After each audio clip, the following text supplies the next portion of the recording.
Hello, my name is Hassan Mir, and on behalf of CME Outfitters, I'd like to welcome and thank you for joining us for episode 3 of our 4-part CMEOCast series titled Informed Treatment Decisions for Pain Management, Changing Habits, Improving Outcomes.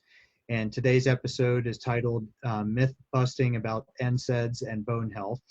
And again, I'm a professor and director of the orthopedic residency program at the University of South Florida and director of orthopedic trauma research at Florida Orthopedic Institute in Tampa, Florida.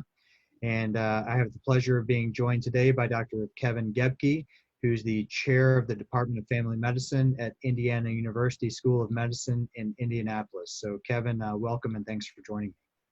Thanks for having me.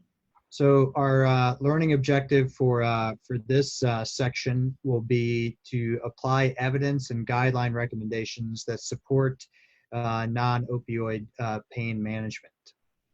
One of the barriers to using NSAIDs in particular with musculoskeletal injuries, in particular fractures, were a long-standing dogma that there were concerns about the deleterious effects of NSAIDs on bone healing and on fusions following elective surgery. And there's really been a mixed bag of literature out there, and it really wasn't the best science upon which this was based, but it really influenced at least the orthopedic perspective on this. Did this dogma happen to creep out into the family medicine world and the primary care world about NSAIDs and fracture healing?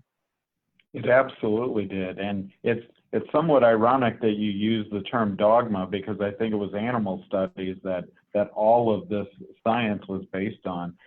Certainly throughout the 90s, as I went through med school, residency, and even a sports medicine fellowship, it was really driven into the treatment paradigm that anti-inflammatories, NSAIDs, were deleterious to bone healing, and you should avoid them in patients who have fractures or any type of procedure that would require a bone healing process. So it really is part of the training programs that I've been through, and really up until the last few years, that's been the adhered to guideline for treating fractures. So there have been several small retrospective clinical series and published in various orthopedic journals from around the world, and a lot of them unfortunately are underpowered and lumped in various conditions, whether it's fracture care or elective fusion surgeries of the spine or extremities. And even when you lump all of these together, especially if you look at the higher end studies and lump them together, the data just does not support that NSAIDs are deleterious, especially if you're using them for short duration after a musculoskeletal injury.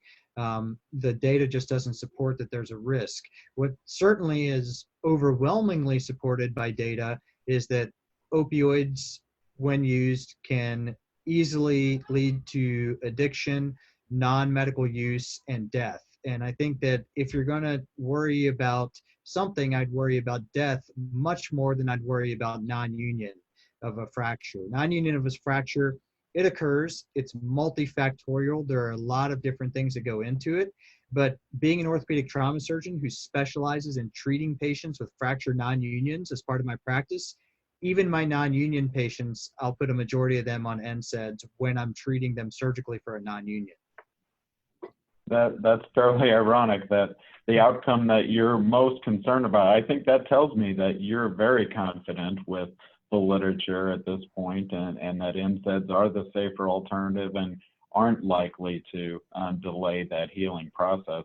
When we think about the biology of bone healing, ultimately it makes sense that there was a concern that NSAIDs would delay bone healing, considering they interfere with cyclooxygenase and ultimately would interfere with prostaglandin synthesis, which is a key component to bone healing. But as we mentioned, the science behind it that led to the clinical concerns hasn't held up as we've looked more closely at this. One of the things you mentioned was, the fact that you're treating a high volume of patients that have fractures, and fractures in all locations in their body. Are there certain fractures that you worry more about for developing a non-union than others? Certainly, I think that there are, I think that if you have open fractures in patients with other comorbidities involved, like a bad diabetic who's a smoker who has a bad open fracture of the distal tibia, maybe then you might have some pause in that they already have multiple risk factors and you may not want to use an NSAID. But in general, for bone considerations, there's very few times that I don't use an NSAID. Now, there are certainly medical considerations, which, I depend on my family medicine and internal medicine colleagues to help kind of guide us a little more on, to proceed with caution. But as far as bony considerations, there's not a whole lot that's pushing me away from using NSAIDs. In fact, there are some studies to suggest, at least in the animal literature, if that's what we're basing our NSAID fear on, there's animal literature to suggest that opioids actually impair bone healing and callus formation, and the fact that they lower testosterone levels as well. So there's some indication that besides the risk of addiction and death from opioids, that they may actually impair bone healing as well.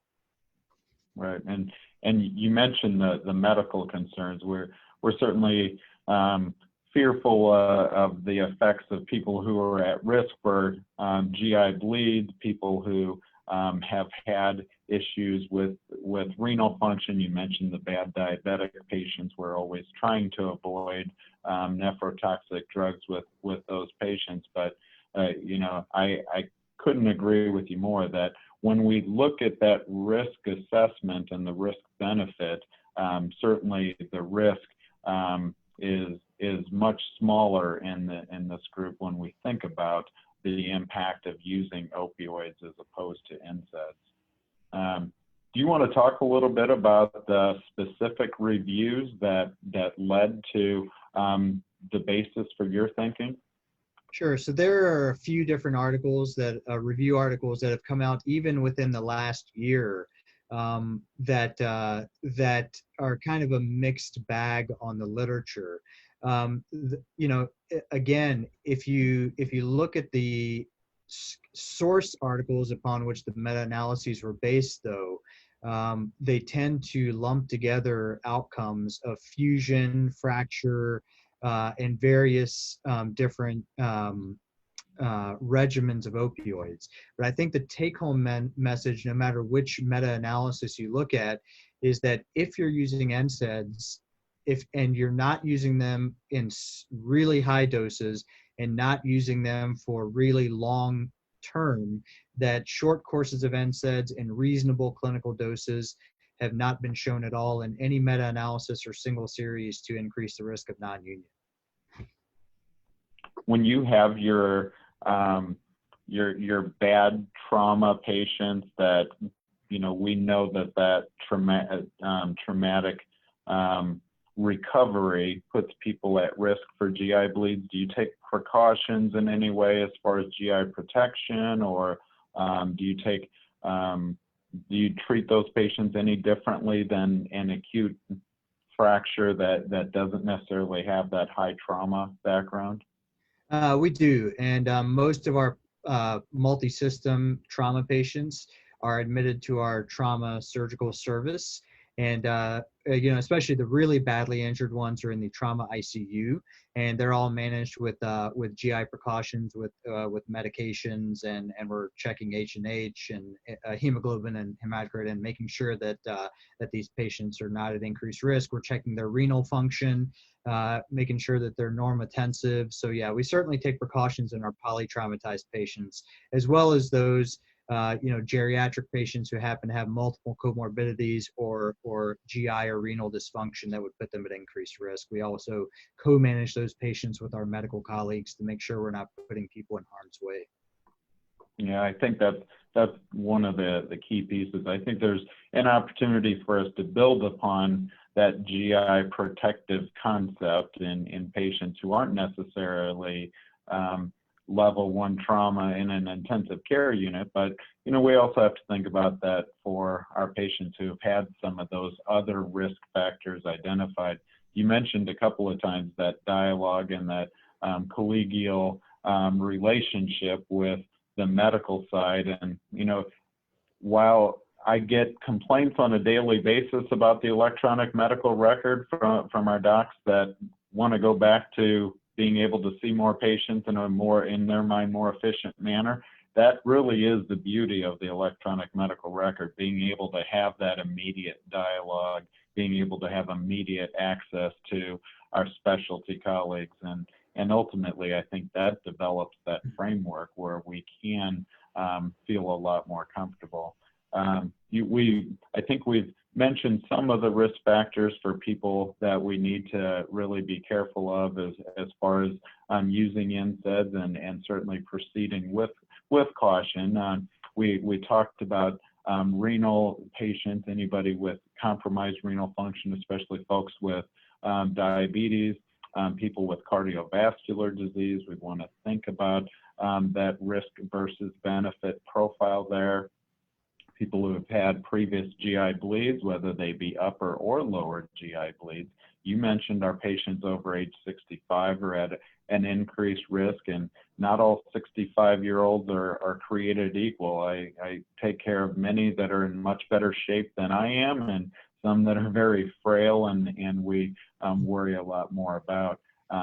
Patients who have had those big GI bleeds in the past, especially if they've been hospitalized for them and had to have a significant procedure done, we really think twice about treating those patients. But for the most part, I think it's well established now that NSAIDs are going to be a big part of our treatment paradigm for both acute and chronic musculoskeletal problems. And I think based on the literature that you've cited, we can feel confident that it's not going to put people at risk for other adverse outcomes like bone healing or developing malunions. Yeah, I think that's very succinctly said and put, that we're good to go from the orthopedic perspective on NSAIDs. And I think that unless there is great new compelling evidence that comes out in the future based on everything we currently have, we're definitely big proponents of using NSAIDs for acute musculoskeletal injuries and fractures. I think with that, then we'll wrap up this session. It's been a great discussion. Thanks once again, Kevin. And we'll summarize with our SMART goals that are specific, measurable, attainable, relevant, and timely. And that, I think you've heard us reiterate multiple times that NSAIDs should not be avoided as pain management based upon the available evidence for musculoskeletal injury and fracture, but that you do need to exercise caution in patient populations who are at risk for other side effects from NSAIDs. So thank you, and we hope that you join us for the additional episodes of this series.